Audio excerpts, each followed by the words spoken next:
Gas हमने for loop का use किया था अपने प्रीवियस वीडियो में, बहुत मज़ा आया था। हमने फॉर लूप यूज़ किए थे और हमने देखा था कि किस तरह से फॉर लूप चीज़ों को बहुत आसान बना देता है। फॉर लूप के साथ साथ हम लोगों ने देखा था कि नंबर्स को हम लोग लूप्स के थ्रू किस तरह से प्रिंट कर सकते हैं।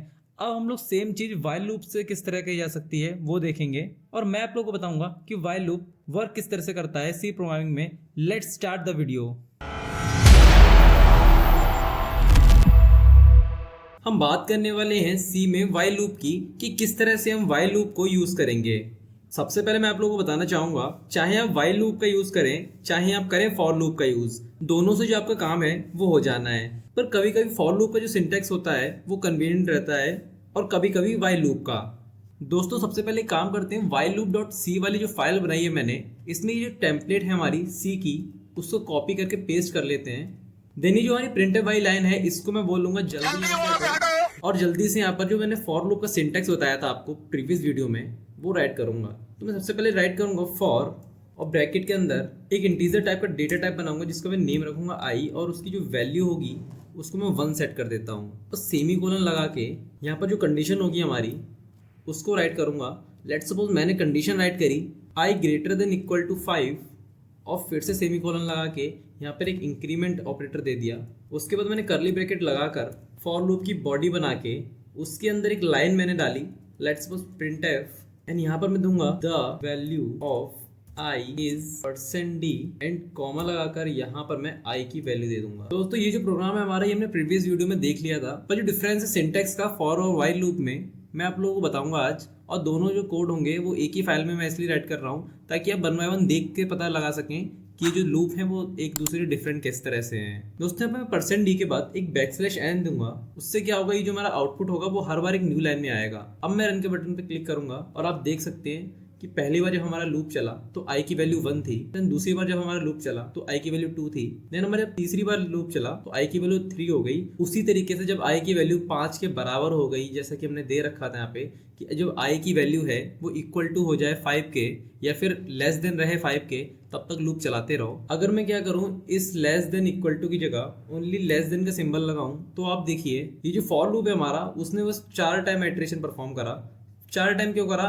क्योंकि जो 4 है वो 5 से छोटा होता है, और अगर यहाँ पे 5 आ जाएगा तो 5 अपने आप से छोटा नहीं होता, इसीलिए जो लूप है वो 4 टाइम चला। तो अब मैं आप लोग जल्दी बताता हूँ कि जो वाइल लूप होता है हमारा वो किस तरह से उसका सिंटैक्स होता है और किस तरह से वर्क करेगा वो। तो सबसे पहले क्या करेंगे, यहाँ पर मैं लिखूंगा, मैं काम करता हूँ दोस्तों फॉर लूप से आपको बताता हूँ कि वाइल लूप आप किस तरह से बना सकते हैं। उससे क्या होगा, आप लोगों को याद करने में आसानी रहेगी कि आप एक ही सिंटैक्स से वाइल लूप का और डू वाइल लूप का या फिर किसी भी लूप का सिंटैक्स किस तरह से बना सकते हैं।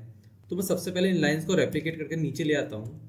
अब मैं आप लोगों को बताता हूँ कि आप फॉर लूप के सिंटैक्स से वाइल लूप के सिंटैक्स में किस तरह से जा सकते हैं। तो आपको क्या करना पड़ेगा, यहाँ पर जो आपने ये वेरिएबल इनिशियलाइज कराया है इसको यहाँ से हटा के इस फॉर लूप के ऊपर डाल दें, और ये जो कंडीशन है आपकी आई लेस देन 5 इसको इसी ब्रैकेट में रहने दीजिए, और यहाँ से जो ये इंक्रीमेंट ऑपरेटर है आपका इसे हटाकर इस प्रिंटफ वाली लाइन के नीचे डाल दीजिए, और यहाँ से इस कोलन को हटा दूंगा मैं और इस फॉर की जगह में लिख दूंगा वाइल। इन लाइन्स को थोड़ा सेट कर लेता हूँ जल्दी से। तो अब मैं आप लोगों को बताता हूँ ये जो मैंने कोड है वो किस तरह से राइट करा है।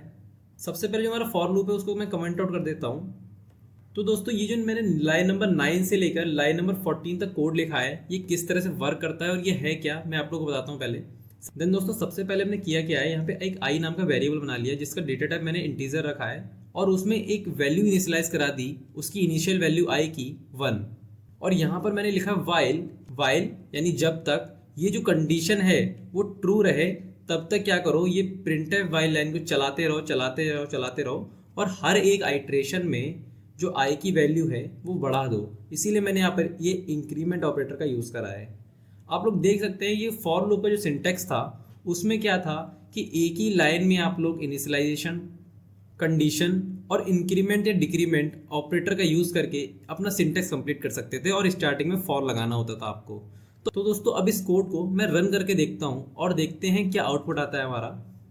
तो आप लोग देखिए जो हमारा आउटपुट ऊपर आया था वही आउटपुट नीचे आया है, क्योंकि ये जो कोड है हमारा वो 4 ही टाइम चलेगा, क्योंकि 5 लेस देन नहीं होता 5 के, इसीलिए जो आउटपुट है हमारा सबसे पहले हुआ क्या है, यहाँ पर आई की वैल्यू 1 सेट कर रखी है तो 1 प्रिंट हो गया। देन जो इंक्रीमेंट ऑपरेटर लगा रखा है मैंने उससे वैल्यू 2 हो गई, देन 2 वैल्यू यहाँ चेक हुई कि 2 लेस देन 5 के है, तो ये कंडीशन ट्रू थी, इसीलिए जो प्रिंटफ वाइल है ना वो फिर से चल गई, इसीलिए यहाँ 2 प्रिंट हो गया। देन फिर से जो आई की वैल्यू थी वो इंक्रीज हो गई और फिर से ये कंडीशन चेक हुई, देन यहाँ 3 प्रिंट हो गया।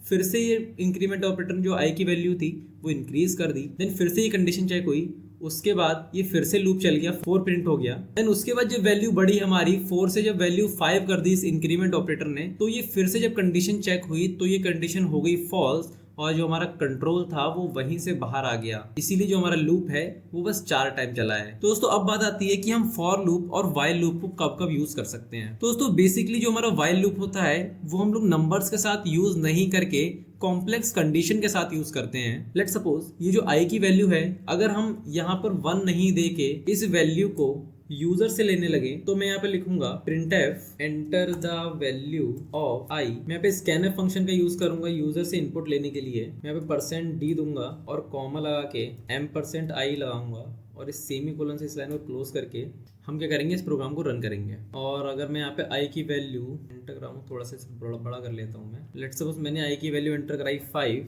ये हुआ कि हमारा जो कंट्रोल है वो लूप से बाहर आ गया।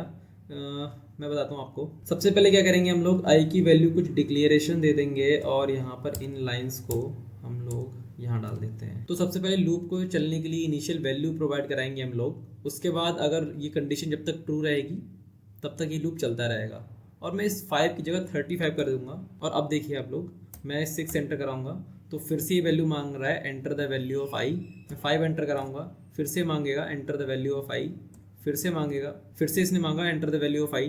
तो बेसिकली जो प्रोग्राम बनाया है हम लोगों ने, ये कर क्या रहा है, तो ये बेसिकली वाइल लूप पे जो प्रोग्राम बनाया है हम लोगों ने, ये किस तरह से वर्क कर रहा है मैं आप लोगों को बताता हूँ। कि जब तक आप लोग इस 35 से बड़ी वैल्यू एंटर नहीं कराएंगे तब तक ये आपसे वैल्यू मांगता रहेगा, मांगता रहेगा, मांगता रहेगा। और जैसे कि आप लोग देख सकते हैं कि मैंने जब 6 एंटर कराया तब भी ये लूप चल गया दोबारा, 5 एंटर कराया फिर से चला ये लूप, 9 एंटर कराया फिर से चला ये लूप। क्योंकि 5 जो होता है वो 35 से छोटा होता है और 6 जो होता है वो 35 से छोटा होता है, 9 जो होता है वो भी 35 से छोटा होता है। देन हमने क्या करा, 65 को एंटर कराया। अब 65 को एंटर कराया तो क्या हुआ, 65 तो बड़ा है 35 से, तो ये कंडीशन हो गई फॉल्स। और जो ये लूप था हमारा उसने आइट्रेशन करना बंद कर दिया इस कोड का। तो दोस्तों इस तरह से आप लोग क्या कर सकते हैं, वाइल लूप का यूज करके नंबर ऑफ टाइम्स आप एंट्री करा सकते हैं यूजर से। दोस्तों ये तो था हमारा वाइल लूप का कोड और मैंने आप लोगों को बताया कि जो वाइल लूप होता है वो किस तरह से वर्क करता है, या फिर हम लोग वाइल लूप का सिंटैक्स किस तरह से राइट कर सकते हैं। बाकी सबसे पहले मैंने आप लोगों को 5 नंबर प्रिंट करा के दिखाए। आप लोग चाहें तो 100, 200, 300, 400, 1000, 5000 नंबर प्रिंट करा सकते हैं वाइल लूप की मदद से। और फिर मैंने आप लोगों को बताया कि आप वाइल लूप से यूजर से एंट्री तब तक लेते रहेंगे जब तक आपकी जो कंडीशन आपने गिवन दे रखी होगी वो फुलफिल ना हो जाए। तो दोस्तों अब हम लोग चलते हैं नोट्स के ऊपर हमारे वाइल लूप के, और वहां चल के देखते हैं कि जो हमारा फ्लो चार्ट होता है वाइल लूप का, या फिर मैंने जो भी बातें बताई आप लोगों को कि फॉर लूप किस तरह से वर्क करता है, उसकी कंडीशंस क्या रहती हैं, वो मैं आप लोगों को फ्लो चार्ट से भी समझाता हूँ। और ये जो भी नोट्स हैं आप अपने डिस्क्रिप्शन से डाउनलोड कर सकते हैं। आई होप दोस्तों जो भी मैं नोट्स प्रोवाइड करा रहा हूँ आपको सारे टॉपिक्स के, वो आप लोगों के लिए हेल्पफुल रह रहे होंगे। ऑलराइट गाइस, हम लोग अपने नोट्स के ऊपर आ चुके हैं। तो दोस्तों वाइल लूप क्या होता है मैंने यहाँ पे लिख भी रखा है। While loop does not depend upon number of iterations, यानी while loop number of iterations पे डिपेंड नहीं कर सकता। In for loop the number of iteration was previously known, यानी कि जो हमारे फॉर लूप में आइट्रेशंस होते हैं वो हमें पहले से ही पता होते हैं। But in the while loop if the condition is false it will break from the loop, यानी कि वाइल लूप से जो हमारा कंट्रोल होगा वो तभी बाहर आएगा जब हमारी कंडीशन फॉल्स होगी। इसका एग्जाम्पल मैं आप लोगों को दे चुका हूँ। जो हमने कोड लिखा है इसमें जो हमारा लूप होगा वो इनफाइनाइट टाइम भी जा सकता है। अगर आप यहाँ पर 35 से छोटी वैल्यू एंटर कराते रहें तो आप कभी भी इस लूप से बाहर नहीं आ पाएंगे। लेट्स सपोज मैंने तो यहाँ पे 35 दे रखा है, आप लोग यहाँ पे अगर 3500 भी देते या फिर मैं कहूँ 35,000 देते, तो अगर आप 1 से लेके चेक करने बैठेंगे ना ये सारी वैल्यूज, तो ये जो लूप होगा वो चलता ही जाएगा। आप कितनी भी बड़ी वैल्यू डाल दीजिए इसमें, और आप जब इसमें 35,000 से बड़ी वैल्यू डालेंगे तभी जो आपका कंट्रोल होगा वो इस लूप से बाहर आएगा। तो दोस्तों जो हमारा वाइल लूप होता है वो किस तरह से वर्क करता है कि जो हमारी टेस्ट कंडीशन होती है अगर वो फॉल्स है तभी जो हमारा लूप होगा वो ब्रेक होके जो हमारा कंट्रोल होगा वो बाहर आएगा, वरना जो हमारा कंट्रोल होगा वो लूप को चलाता रहेगा जब तक टेस्ट कंडीशन फॉल्स नहीं हो जाती। और ये सिंटेक्स फॉर लूप का आप लोग देख सकते हैं यहाँ पर। एंड हम लोग इंक्रीमेंट और डिक्रीमेंट ऑपरेटर का यूज करते हैं वाइल लूप या फिर किसी भी लूप में। जो इंक्रीमेंट ऑपरेटर होता है वो इंक्रीज करता है वैल्यू बाय 1 से, और जो डिक्रीमेंट ऑपरेटर होता है वो 1 से वैल्यू को घटा देता है आपकी। सबसे पहले क्या होगा, वाइल लूप स्टार्ट होगा, टेस्ट कंडीशन चेक होगी। अगर टेस्ट कंडीशन फॉल्स है तो वहीं से जो होगा आपका वाइल लूप का जो कंट्रोल होगा वो बाहर चला जाएगा। वरना जो हमारी टेस्ट कंडीशन होगी अगर वो ट्रू हो गई तो जो हमारी लूप बॉडी होगी वो एग्जीक्यूट होके, ये जो हमारी लूप बॉडी होगी यहाँ पर मैं नीचे इंक्रीमेंट ऑपरेटर भी लगा रखा होगा या फिर डिक्रीमेंट ऑपरेटर। उससे क्या होगा, जो मैंने वेरिएबल बना रखा होगा उससे जो वैल्यू होगी उसकी वो इंक्रीज होती जाएगी या डिक्रीज होती जाएगी। उसके अकॉर्डिंग फिर टेस्ट कंडीशन चेक होगी हमारी। अगर ये ट्रू है तो फिर से ये एग्जीक्यूट होगी हमारी लूप बॉडी, वरना अगर फॉल्स हो गई तो जो हमारा कंट्रोल होगा वो लूप के बाहर चला जाएगा। तो दोस्तों ये था वाइल लूप का फ्लो चार्ट। दोस्तों हम लोगों ने वाइल लूप से रिलेटेड सिंटैक्स, फ्लो चार्ट और कोड तीनों डिस्कस कर लिए। आई होप आप लोगों को वाइल लूप समझ में आए होंगे अच्छे से।